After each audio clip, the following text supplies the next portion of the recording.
एक बच्चा अपने पिता से पूछता है, पापा, आखिर महान शब्द का मतलब क्या होता है? मैंने बहुत जगह पढ़ा है कि वो व्यक्ति महान था, उसने ये किया, उसने वो किया।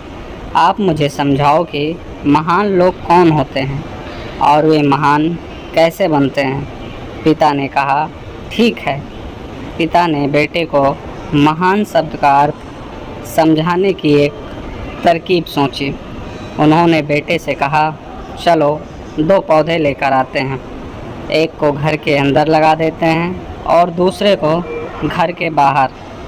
पौधे लगाने के बाद पिता कहते हैं, बेटा, तुम्हें क्या लगता है इन दोनों पौधों में से कौन सा पौधा बड़ा होगा और सुरक्षित रहेगा?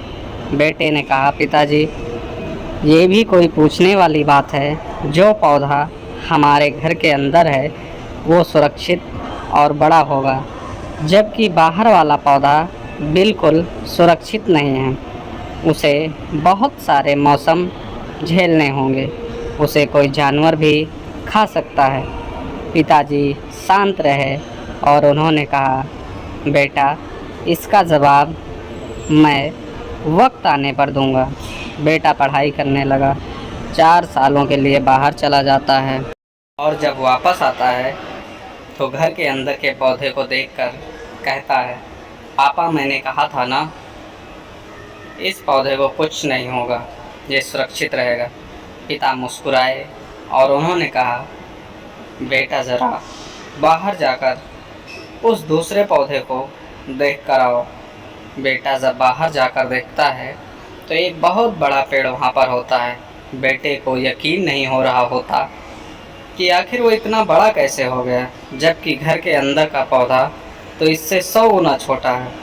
पिता बेटे को समझाते हैं, बेटा, ये पौधा इतना बड़ा पेड़ इसलिए बन गया क्योंकि इसने हर मौसम का सामना किया है, हजारों मुश्किलों से लड़ा है, लेकिन अंदर का पौधा सुरक्षित होने की वजह से ना ही उसने कोई मौसम का सामना किया, ना ही उसे ठीक तरह से धूप मिली और इस कारण वो बड़ा नहीं बन पाया।